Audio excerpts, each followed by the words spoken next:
vocês sabiam que a Ubisoft, uma das maiores empresas da indústria, está dedicando todo um departamento seu só para pesquisa de como implementar a tecnologia blockchain em jogos? Que tem uma porrada de marca grande e artistas famosos dando um jeito de integrar NFTs em seus jogos, ou lançando jogos pensados em volta dos NFTs, e que, além de já ter uma porrada de gente, de jogadores, ganhando grana com esse tipo de coisa nesse momento, você sabia também que a integração do mundo dos jogos com criptomoedas, NFTs e a blockchain no geral pode mudar não só os modelos de monetização da indústria, como o espaço digital, por assim dizer, como um todo? Eu sei que para quem já tá há mais tempo acompanhando o mundo dos jogos e a internet, isso pode parecer com mais uma bolha, até porque a gente já viu muita palhaçada acontecendo por aqui, mas eu tenho quase certeza de que dessa vez é diferente. E pra gente entender por quê, eu vou ter que voltar lá atrás, analisar um pouquinho da história da indústria e desses jogos que lidam com dinheiro de verdade, coisa do tipo, mostrar pra vocês como é que a coisa tá rolando hoje em dia e, por fim, fazer algumas previsões e uns palpites, bancar a mãe de Ná. Mas antes disso, vocês têm que conhecer o nosso patrocinador, a News Crypto, que é uma plataforma de trade de criptomoedas que veio trazendo ferramentas robustas, tanto para quem já é um trader mais experiente, quanto para ajudar quem tá começando. Lá dentro eles têm cursos gratuitos relacionados a criptomoedas, gráficos automatizados, indicadores do estado do mercado e uma série de notícias curadas por especialistas para você saber mais ou menos o que está acontecendo no mundo dos criptoativos. Tudo ali numa plataforma só, empacotado bonitinho, com integração com PayPal, Mastercard, Google e Apple Pay, enfim. É uma plataforma completa, tá há mais de 2 anos no mercado e compensa muito se você tem interesse em criptomoedas, no geral, ir lá dar uma olhada. Não custa nada, ajuda os caras a te ajudarem, dá uma força lá, até porque eles estão patrocinando o canal e esse vídeo maravilhoso. Enfim, os links estão aqui na descrição se você quiser conhecer a plataforma deles e vamos direto pro vídeo. Não esquece de checar também o grupo gratuito do Telegram da News Crypto para aprender mais sobre criptomoedas. Valeu! Não é de hoje que há uma relação entre jogos online e dinheiro real. Todo mundo que pegou a onda dos MMOs ou daqueles jogos de tiro gratuitos deve ter gasto pelo menos uns 20, 30 conto em item de cash na época. Tinha também os jogos mais sociais, tipo Rabotel, em que você só conseguia comprar itens no jogo, mesmo que eles fossem cosméticos, até porque só tinha coisa cosmética naquele jogo, né? Ele era basicamente um chatzão mais sofisticado, né? Enfim, você só conseguia comprar itens nele, colocando dinheiro de verdade. E por mais que hoje em dia seja relativamente normal a compra e venda de skins, e existem até mesmo jogos como CSGO ou Dota, que acabaram formando em volta de si todo um mercado paralelo de venda de skins raras por centenas ou milhares de dólares, e que existem até casos curiosos de jogos como o WoW, em que os itens que são comprados e vendidos dentro do jogo acabam sendo tão valiosos e as pessoas estão tão dispostas a pagar pelos itens daquele jogo que toda a moeda do jogo, o gold do jogo, acaba se valorizando e chegam até a valer mais do que as moedas de certos países que vivem sobre regimes meio complicados e que sofrem sanções também complicadas de outras potências. Enfim, na verdade, esse tipo de coisa pode ser rastreado lá pro princípio dos jogos online, com o Ultima Online, que foi um dos primeiros jogos a terem itens vendidos por dinheiro de verdade. E vejam só vocês, um dos itens mais raros que foi vendido por um preço mais alto naquela época, segundo esse pesquisador, cujo nome eu me recuso a tentar pronunciar, foi literalmente uma bosta de cavalo digital, que só estava sendo vendida por um preço muito alto porque era muito rara. Enfim, por mais que todas essas compras e vendas de itens digitais em jogos sejam bem diversas e vão desde cosméticos até vantagens no jogo, elas todas têm pelo menos 2 coisas em comum. Ou as pessoas estão dando dinheiro para ter uma vantagem no jogo, ou seja, para ter itens que são melhores e ter uma vantagem competitiva, ou talvez poupar tempo de jogo e conseguir avançar mais rápido, ou elas estão comprando um item meramente cosmético ou simplesmente muito raro para tirar onda. É uma coisa mais social que vem junto com o componente online do jogo. O cara quer comprar para tirar onda com os amiguinhos, para dar aquela ostentada. E agora você deve estar olhando para essa situação e pensando, como é que a compra e venda desses itens é diferente da compra e venda de NFTs? O que NFTs tem a ver com jogos e por que você está dizendo que o que está acontecendo agora é tão revolucionário? Bom, basicamente a coisa difere em 2 fatores. A primeira é que os itens que você compra dentro de um jogo online hoje em dia não são seus de fato. Eles são itens que pertencem à empresa que faz o jogo e que você tem uma licença para usar na sua conta. A partir do momento que aquele jogo se encerrar ou que a empresa quiser te banir e revogar aquela licença, você perde tudo que você gastou ali. E o segundo é que tá acontecendo já nesse momento, em estágio bem avançado, uma espécie de uma nova revolução industrial que vem com a digitalização de todas as coisas e que tem ligações e consequências diretas com o mundo dos jogos. E bom, esse negócio da digitalização já tinha sido tentado antes e não é a primeira vez que foi feito. E da primeira vez que tentaram fazer, deu meio errado. Vamos ver por quê. Vocês que são um pouquinho mais velhos devem se lembrar que no fim da década de 90 foi inventado um negócio chamado internet. E quando veio a internet, vieram diversas promessas, assim, mirabolantes, de que o mundo todo ia operar na internet, de que você ia comprar tudo online, de que você não ia mais precisar sair de casa, as coisas, você ia se comunicar online, e as coisas iam mudar, e não sei o quê. E todos uns papos lá que pareciam pra época quase coisa de ficção científica. Isso gerou uma baita de uma euforia na época. Toda empresa queria ter um site e todo mundo queria fazer uma versão digital do seu negócio. E diversas startups e empresas começaram a ser criadas, muitas vezes sem um plano de negócios próprios e sem mesmo ter acesso à tecnologia apropriada, e simplesmente por se tratarem de empresas digitais, empresas de internet, elas receberam investimentos milionários de acionistas na época. Muitos deles usando dinheiro emprestado, de crédito barato, emitido artificialmente por bancos centrais, enfim, aquela conversa que você já conhece. Isso naturalmente gerou uma puta de uma bolha gigantesca que fez que empresas crescessem muito rápido sem ter um mínimo de estrutura e sem ter ideias boas de fato. E quando essas empresas falharam em entregar essas promessas e não estavam dando retorno suficiente, sabe o que aconteceu? Elas foram à falência, o crédito barato foi acabando, as dívidas começaram a pesar e todo mundo quebrou. Isso aconteceu ali no comecinho da década de 2000, entre 2000 e 2002. E curiosamente, nessa mesma época, foi desenvolvido e lançado um projeto chamado Second Life, que o criador jura de pé junto que não é um jogo, e sim um mundo 3D virtual, que prometia ser o novo lugar em que as pessoas iriam viver as suas vidas, digitalmente. Você podia fazer reuniões de negócio no mundo digital, fazer web fornicação fora do matrimônio, que certamente é pecado, ter web bebês, que você tem que web batizar e levar a web missa quando crescerem, porque senão deve ser web pecado, eu não sei, não tinha web Vaticano. E você podia também criar cidades virtuais, estabelecimentos digitais e fazer tudo o que a sua imaginação permitisse e as suas habilidades técnicas de modelagem 3D, textura e programação permitissem que você fizesse naquela plataforma. Plataforma essa que tinha um custo para rodar e que, para ser customizada, precisava de um certo investimento. Ou seja, você queria customizar o seu personagem, você queria fazer uma roupa diferente, ou construir uma casa, ou comprar um espaço dentro daquele mundo digital, você tinha que pagar uma certa grana.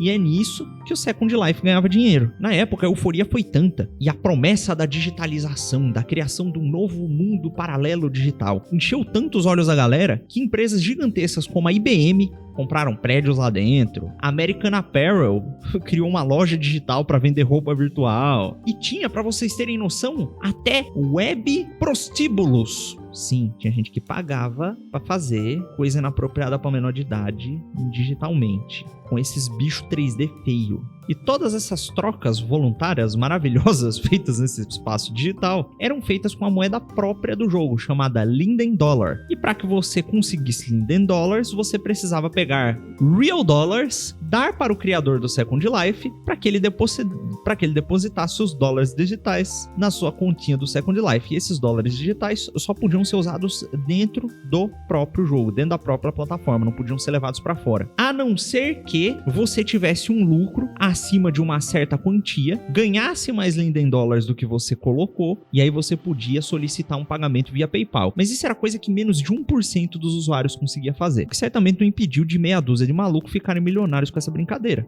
Porque a febre foi tanta, mas tanta, que o jogo chegou a atingir a mais de 4 milhões de usuários e a ter centenas de milhões de dólares movimentados lá dentro. O que, obviamente, depois de um tempo acabou. Por quê? Porque a tecnologia era meio zoada, aquele negócio era difícil de usar, o investimento que as grandes marcas estavam fazendo não compensava, porque os caras abriam lá um estabelecimento digital, no primeiro dia todo mundo ia lá pra ver a novidade e depois ninguém mais ia lá. Por quê? Porque não é todo dia que você precisa comprar uma nova roupa pro seu avatar digital que você não usa pra nada. E ao mesmo tempo que o Second Life estava crescendo, apareceu um outro negócio também, chamado redes sociais. Digamos que você abrir o seu navegador, entrar no site e mandar uma mensagem para o seu amigo com o qual você quer conversar ou compartilhar uma coisa no seu feed de notícias, ou ligar para ele no Skype, seja uma forma muito mais eficiente de você digitalizar relações sociais e compartilhar novidades com os outros, do que baixar um jogo, instalar, criar uma conta, um avatar 3D, entrar no mesmo servidor que o seu colega e combinar de se encontrar com ele lá no horário específico. É um negócio imprático, meio doido, né? Fora que na época os primeiros celulares com acesso à internet estavam surgindo, o Twitter capitalizou muito nesse negócio de rede social mobile e meio que não dava pra você rodar uma plataforma 3D daquela em dispositivo móvel. Então o negócio meio que acabou morrendo. Fora que os Linden Dollars eram dinheiro completamente controlado pelo criador do Second Life e todos aqueles ativos digitais que você tinha ali dentro só serviam pra alguma coisa dentro do próprio Second Life, não era um negócio transferível pra fora. E era também um negócio centralizado que estava nas mãos do criador, da empresa que fez ali o jogo. Nessa mesma pegada, teve também o caso de um outro MMO que existe inclusive até hoje, chamado Entropia Universe, que é um jogo em que todas as transações são feitas com o dinheiro que você compra, utilizando dinheiro de verdade, e que é diretamente conversível a dólares reais. Então é, por exemplo, 10 dólares dá 100 dólares dentro do jogo, e aí você pode converter diretamente. E tem muita gente que numa dessa comprou terrenos enormes e planetas enormes dentro do jogo e ganhou uma puta de uma grana, ganhou tipo centenas de milhares de dólares. Muita gente não, tipo uns 3, 4 malucos. O resto só perdeu dinheiro lá mesmo jogando o joguinho. Mas ainda assim, por mais que nesse caso você possa transferir os fundos do Entropia Universe para dinheiro de verdade sem restrição, as coisas que existem lá dentro meio que só servem para alguma coisa dentro do próprio jogo e ainda estão nas mãos dos criadores e da empresa que fez, e não nas suas. Elas não são suas de fato. E tanto na época em que o Second Life quanto o Entropia Universe foram criados, a gente tava num cenário completamente diferente do que a gente tá agora. Então você vê aqui que tem uma limitação tecnológica, um problema da centralização e um momento histórico diferente. E bom, o momento histórico que a gente tá agora tem diversas particularidades que favorecem o florescimento de uma nova economia digital. Isso tem também seus lados positivos e negativos. Caso você tenha prestado atenção em tudo que eu expliquei até agora, você deve ter notado que, apesar de terem rolado diversas bolhas, do pessoal ter investido com muito sangue no zóio em diversas empresas que não deram futuro, algumas boas ideias ficaram. Por exemplo, uma das empresas que mais ganhou dinheiro lá na bolha.com foi a Qualcomm, que tá viva aí até hoje produzindo chips de processamento para celulares e tablets. Enquanto empresas como a AOL faliram, a gente tem outras gigantes como o eBay, que foram fundados lá atrás na época da bolha.com, que estão até hoje aí. Por quê? Porque eram ideias boas que de fato geravam algum valor e que faziam algum sentido para o consumidor em geral. E algumas das ideias da digitalização de todas as coisas continuaram a existir em formas diferentes, como é o caso das redes sociais, que hoje em dia estão maiores do que nunca. E eu arrisco dizer que boa parte das pessoas que têm acesso a essas redes, hoje em dia passa mais tempo dentro delas do que fora delas. E tem mais da sua visão de mundo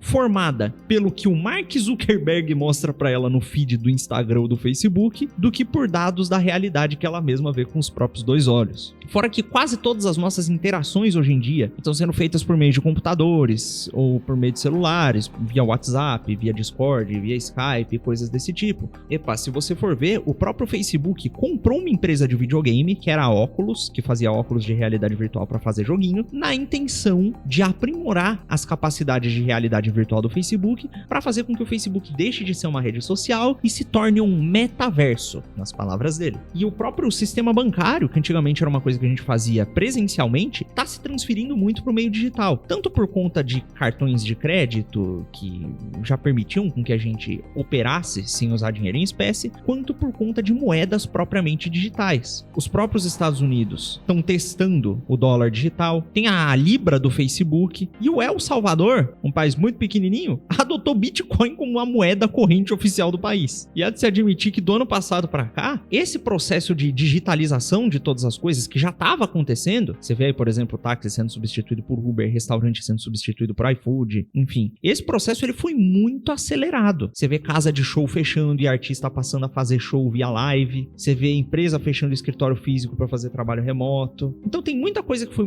destruída, especialmente negócios físicos foram destruídos e eles foram substituídos ou engolidos por equivalentes digitais muitas vezes. que é algo que, novamente, já estava acontecendo, mas que agora foi acelerado. E com essa digitalização de todas as coisas, a gente tem alguns problemas a serem resolvidos. Por exemplo, tem o problema da centralização. A gente depende de 2 ou 3 empresas que são donas de praticamente a internet inteira. Se você não tá no Google, as pessoas não te encontram, você não existe. Se você não tá no Instagram, aparecendo nos stories ou no feed das pessoas, ninguém lembra da sua existência. Se você quiser hospedar seu próprio site, muito provavelmente você vai depender de data centers e servidores de uma empresa como a Amazon, que, bom, pode te banir, como aconteceu com aquela rede social não acanhotada no ano passado. Então você tem problemas de controle do fluxo de informação e até mesmo de falsificação que podem acontecer. Por exemplo, se o Google tira o filtro de pesquisa por data, fica muito mais difícil acessar informações antigas e encontrá-las na internet. Ao mesmo tempo, existem diversas vulnerabilidades, sistemas bancários podem ser hackeados, o sistema financeiro todo pode ser manipulado, dados podem ser falsificados e manipulados na internet.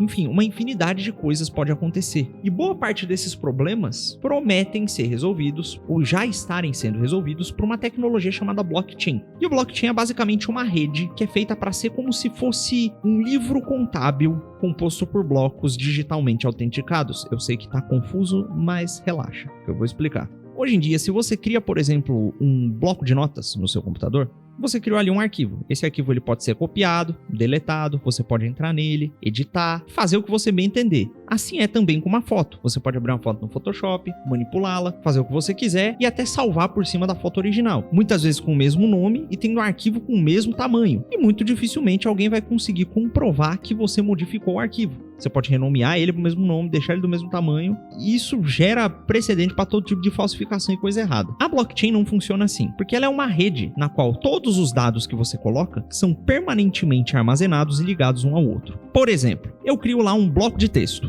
Nesse bloco de texto está escrito Viva Cristo Rei. Além desse bloco de texto na blockchain conter os conteúdos que eu escrevi nele, que são esse texto, ele contém também uma espécie de um código de identificação. Esse código de identificação é um código único atribuído a esse bloco. E a partir do momento que eu criei esse bloco na blockchain, ele não pode ser modificado. E para fazer uma modificação, eu teria que fazer um outro bloco escrito Viva Cristo Rei, Salve Maria. E aí esse novo bloco, com essa alteração no texto, ia estar identificado com uma data certa e diretamente ligado ao bloco anterior. De modo que se alguém tentasse manipular o bloco anterior para, sei lá, adicionar uma blasfêmia e me incriminar dizendo que o meu bloco na blockchain era herético, ao ele tentar hackear o bloco e mudar as informações, o ID do bloco também ia mudar. Por quê? Quando você muda o bloco, ele não é mais o mesmo bloco. E quando ele mudasse, o bloco seguinte ia ver que tinha alguma coisa errada e indicar que ocorreu uma mudança, uma falsificação ali. E todo o resto da blockchain ia ser invalidado por conta daquela falsificação. Ou seja, não dá para você falsificar documentos armazenados numa blockchain. No meio da década de 2000, uma pessoa ou grupo de pessoas anônimos que receberam a alcunha de Satoshi Nakamoto adaptaram essa tecnologia para um negócio chamado Bitcoin, que é uma moeda digital que funciona baseado no blockchain. E como é que isso se dá? Basicamente, cada token, cada moeda, cada Bitcoin, por assim dizer, possui um código único e é associado a uma carteira ou a um proprietário. E essas informações são armazenadas ali na blockchain, num bloco. Então você tem lá um bloco escrito: o Bitcoin X pertence ao Joãozinho. Caso o Joãozinho queira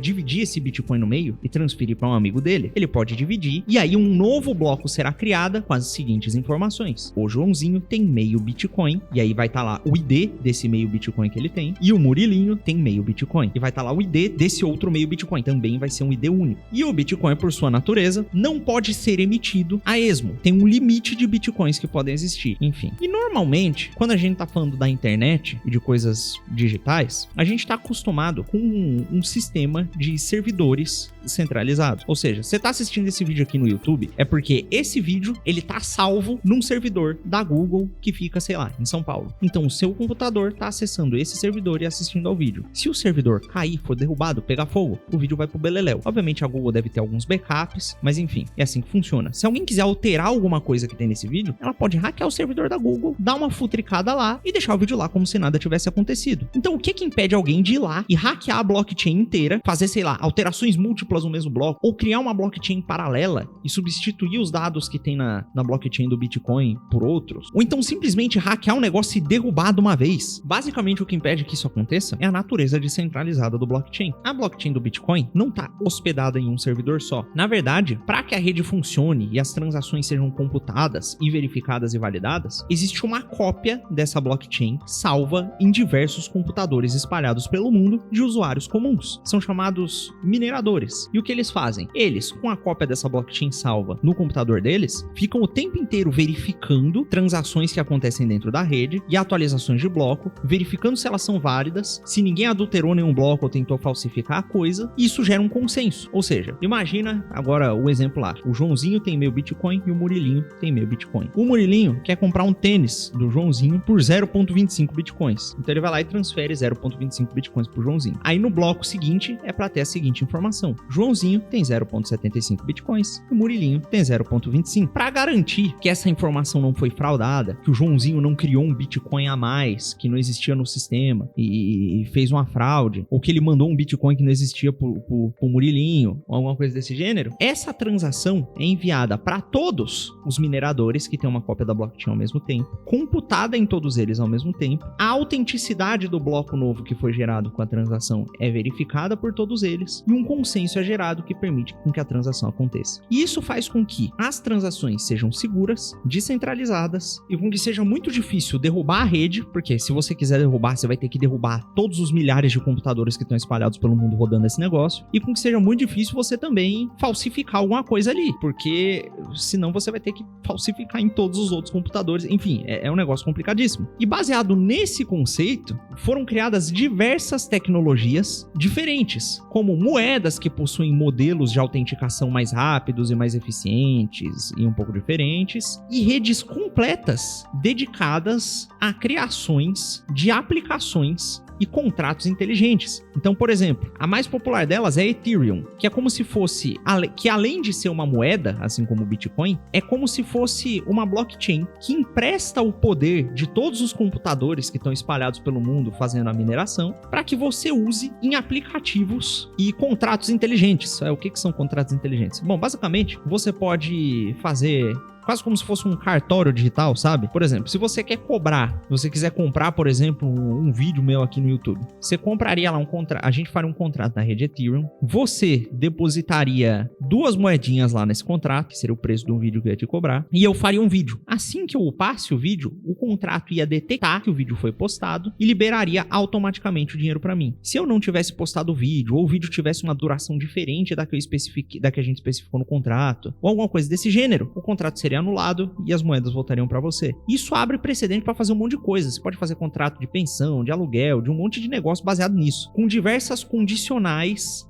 diferentes. E você pode também usar o poder computacional da rede Ethereum para fazer diversas outras coisas. E uma dessas coisas são os NFTs. Lembra que eu expliquei que cada bloco na blockchain tem um código único e que os bitcoins, por exemplo, tem cada um deles o seu endereço único e que eles podem ser divididos e etc, etc? Enfim, o NFT é como se fosse um bitcoin, só que ele não pode ser dividido e você pode armazenar praticamente qualquer coisa dentro dele. E essas coisas que estão armazenadas dentro desse NFT, e por ele estar numa blockchain que não pode ser alterada, revertida e etc, etc, e tem todos aqueles sistemas de segurança, quando você cria um novo NFT lá com alguma informação dentro, seja um texto que você escreveu ou uma arte que você fez, está ali armazenado na blockchain que aquele NFT existe, que ele foi registrado por você e que ele pertence à sua pessoa. E essa tecnologia que aparenta ser simples e boba, está sendo usado para um bocado de coisa simples e doida. Um dos primeiros sucessos de NFT é um joguinho chamado CryptoKitties, que é tipo um Tamagotchi de gatinho, em que cada gatinho é um NFT e existe dentro de uma blockchain. E você pode botar, por exemplo, esses gatinhos para casa lá e gerar novos gatos, e esses novos gatos podem ser vendidos e trocados com outros usuários do jogo por meio do sistema de blockchain. Então você pode vender um gatinho pro outro por 2 moedas da Ethereum, vender um outro por 3, vender outro por 4, e as pessoas ficam ali, feito umas doidas, colecionando gatinho. A mesma empresa que fez o CryptoKitties aplicou essa mesma tecnologia à compra e venda de clipes da NBA. Ou seja, aconteceu lá uma cesta muito foda, um lance histórico, né? Ou um lance histórico. Esse lance é salvo, registrado na blockchain pela própria NBA e você pode ir lá e comprar para ter para você, na sua coleção digital, o replay daquele jogo. Obviamente, todas as outras pessoas poderiam ir lá no YouTube e assistir o mesmo replay, mas só você poderia dizer que o replay é seu. Tem alguma utilidade prática isso? Não tem muito, não. Bom, tem tanta utilidade prática quanto você ser dono de uma pintura original que está disponível na internet para todo mundo baixar, imprimir e reproduzir em casa. E, evidentemente, você ter uma arte digital, ter a propriedade dela, não tem necessariamente o mesmo apelo estético de você ter uma pintura original na sua casa. Por exemplo, se o Michelangelo pintou à mão um quadro e eu compro este quadro diretamente do Michelangelo, eu sei que o Michelangelo encostou fisicamente naquele quadro, eu sei que ali tem a tinta que ele pessoalmente escolheu e etc, etc.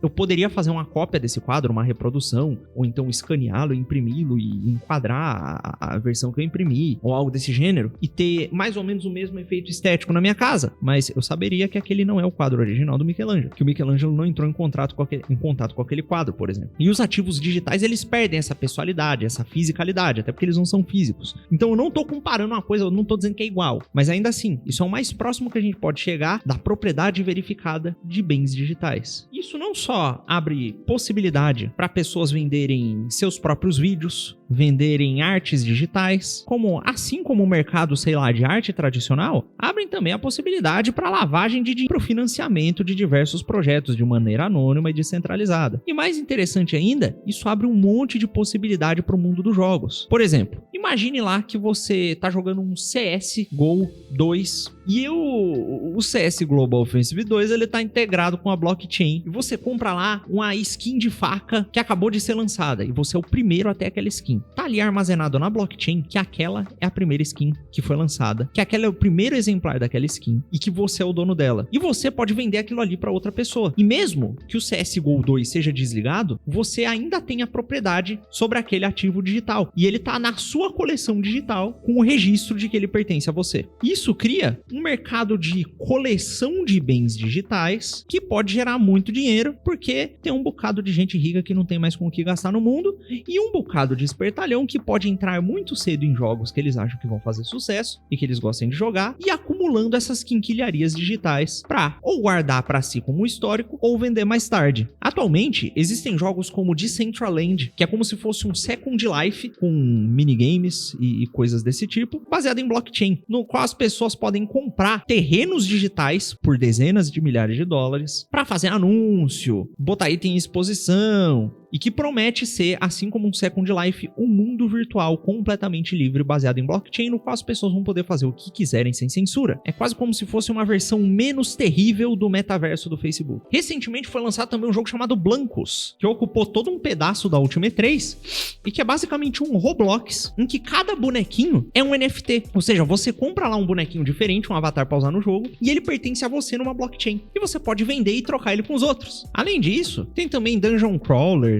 estilo meio Diablo-like, em que os itens dropados são NFTs que podem ser vendidos em blockchain também. Enfim, tem um monte de coisa sendo implementada agora e um monte de possibilidade para o futuro, como por exemplo, sei lá, você é muito fã de Dota. E no Dota, não sei se vocês sabem, mas além de as skins são itens individuais. Então você pode, por exemplo, comprar uma arma lendária pro seu herói, uma armadura, um negócio que altera o visual das suas skills e do seu especial e etc, e combinar essas coisas separadamente. Imagina que tem lá um pro player, por exemplo, o Dendi, que era um jogador bem popular quando eu acompanhava essas coisas, e que ele voltou a jogar muito bem com um herói chamado Pud, que é um herói muito icônico por ter um gancho que ele joga e puxa os outros, enfim. E ele comprou lá um gancho lendário e fez uma kill muito foda na final, usando aquele gancho. Depois ele poderia vender aquele exato gancho que ele usou na final para uma outra pessoa, e um colecionador endinheirado poderia comprar. Isso não só poderia ajudar a financiar a carreira de jogadores profissionais, como ajudar a financiar times e ainda dá um item de colecionador pra quem é fã desse tipo de coisa. E por mais que isso pareça bobo, hoje em dia mesmo, a gente tem pessoas que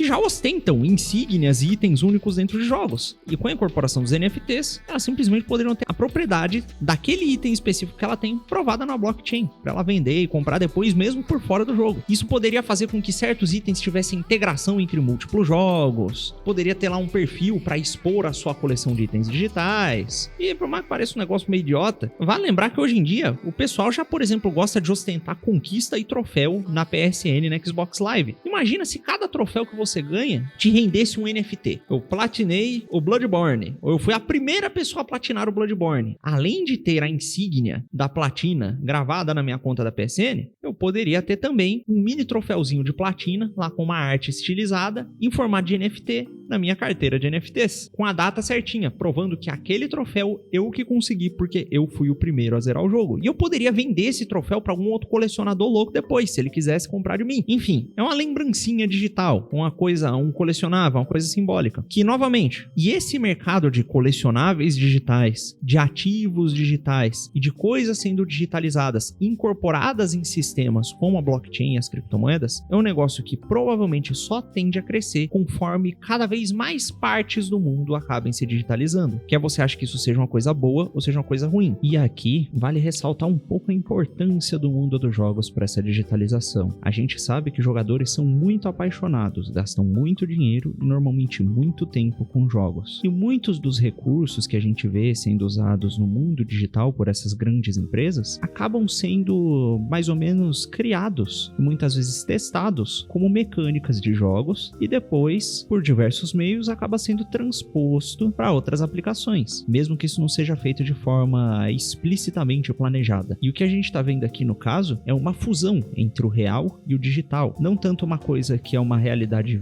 virtual, mas mais uma realidade aumentada, por assim dizer, com cada vez mais parte da nossa vida, do mundo real, sendo englobado e engolido pelo digital. E aqui o Facebook, que é um dos principais detentores, por exemplo, desses espaços digitais, está utilizando de realidade virtual, vinda de uma empresa de jogos, com um aparato tecnológico que foi criado e financiado lá atrás por jogadores e pessoas que queriam jogar jogos em VR, e depois transpondo isso para a própria plataforma social deles, para criar um universo paralelo do próprio Facebook, no qual as pessoas vão interagir e viver sob a vigilância do Zucão. Ao mesmo tempo, a gente vê aqui nos NFTs que, bom, não haviam tantas aplicações práticas para NFTs fora do mundo dos jogos, e nem testes de implementação dessa tecnologia. Então surgiu o CryptoKitties e essa porrada de outros jogos com diversas aplicações diferentes desse lance de propriedade de bens digitais aplicado a videogames. E mesmo que esse negócio não pegue tanto e não se torne mainstream no mercado de jogos, por assim dizer, aqui nesse espaço vão se dar muitas das melhores práticas para esse tipo de tecnologia e muito do futuro de suas aplicações pode ser descoberto observando o espaço. Lá atrás havia uma forma primitiva de dinheiro digital com Entropia Universe e Second Life, e agora com a aplicação da blockchain, a gente tem as criptomoedas, que são uma tecnologia bem mais robusta. Fora o lance de uma porrada de outras coisas que jogadores já faziam há muito tempo nos seus computadores e que acabou sendo adotada depois pelo mercado mainstream. Ou até mesmo a tal da gamificação, que começou com níveis e pontos e achievements em jogos, e agora se aplica até a programas de fidelidade que te dão descontos em certos aplicativos ou em certas lojas. Enfim, os paralelos aqui são muitos, e vale muito a pena você observar e ficar atento ao que acontece no mundo dos jogos, porque por mais que jogos como o Blancos ou CryptoKitties continuem vivos como uma coisa de nicho, assim como, sei lá, coleção de cartinha de Yu-Gi-Oh! Ou figurinha de beisebol e coisas desse tipo seja uma coisa de nicho no mundo real, a verdade é que boa parte das implementações dessas tecnologias aqui no mundo dos jogos vai servir como uma espécie de teste beta e de aprendizado para o que os grandes players do mercado digital pretendem fazer no, entre aspas, mundo real. E digo mais, quanto mais elementos do mundo dos jogos passam a ser transpostos para outras coisas que não são jogos no mundo digital, e quanto mais as coisas passam a ser gamificadas como uma forma de tornar atividadezinhas pequenas mais prazerosas, ou então de te deixar viciado em usar alguma plataforma, mais a linha entre o que é um jogo e o que não é vai começar a ficar turva. E quanto mais o mundo digital, que está se tornando cada vez mais gamificado, por assim dizer, passa a se fundir ou a se sobrepor ao mundo real no cotidiano das pessoas, cada vez mais a sua própria vida será, por assim dizer, gamificada. Por mais que eu tenha diversas críticas a esse tipo de coisa, ao que esse excesso de estímulos e a desconexão que isso pode promover consigo mesmo, com a própria realidade e etc., é um fato de que esse é um movimento que vai acontecer cada vez mais rápido, e é também um outro fato de que esse negócio de legitimação de documentos digitais, de propriedade sobre bens e ativos digitais, vai se tornar uma necessidade cada vez maior, porque, bom, as pessoas estão vivendo mais no meio digital. E quanto mais elas viverem nele, mais esse tipo de coisa se valoriza, mais essas tecnologias se fazem necessárias, e quanto mais você as entende, melhor vai ser para você tomar decisões tanto na sua vida pessoal quanto profissional, né não? Eu sei que o aspecto da descentralização e do fato de qualquer um poder entrar lá e muitas vezes até anonimamente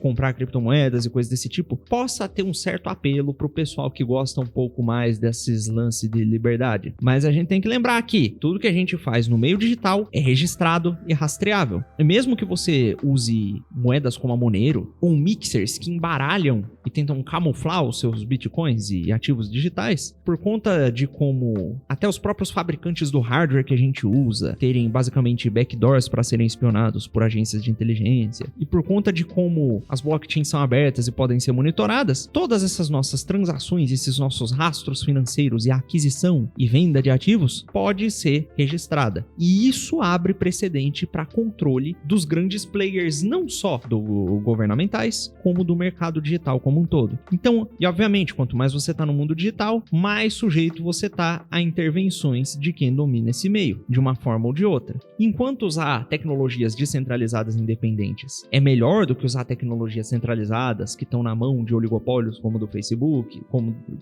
os do Vale do Silício, ainda assim vale lembrar que você ainda está no mundo digital, que ainda é monitorável e rastreável e que ainda está sujeito de uma forma ou de outra a todas essas influências. E eu tô falando disso aqui não porque eu quero que vocês virem fanáticos, entusiastas da digitalização e da descentralização e das criptomoedas, mas porque eu acho que esse tipo de tecnologia só vai crescer com o tempo, que as coisas vão se digitalizar à medida que as coisas se digitalizam cada vez mais, e que, por mais que eu sei que hajam perigos, especialmente da desconexão com a realidade, da dissociação, associados a esse lance de você viver cada vez mais no mundo digital, eu sei que, de certa forma, esse avanço é inevitável. Então é bom que vocês entendam como é que essas coisas funcionam e estudem para que vocês consigam se virar nesse meio e adaptar essas doideiras aos valores que vocês têm e que são um pouco mais decentes. Pô, imagina se ao invés de vender esse troço feio como NFT, a gente começasse a vender umas artes sacras muito foda. Sei lá, é só uma ideia. Enfim, se você quer aprender mais sobre criptomoeda, por favor, considere entrar no grupo aqui embaixo da News Crypto, o grupo do Telegram, conhecer a plataforma, já que eles estão ajudando aqui o canal, conhecer a plataforma e aprender um pouco mais sobre essas tecnologias, beleza? Muito obrigado por assistir até aqui, deixe seu like se você gostou, se inscreva no canal, comenta aqui, etc, e diz aí o que você acha que isso aqui reserva pro futuro dos videojogos. Show de bola? Muito obrigado por acompanhar até aqui e até a próxima.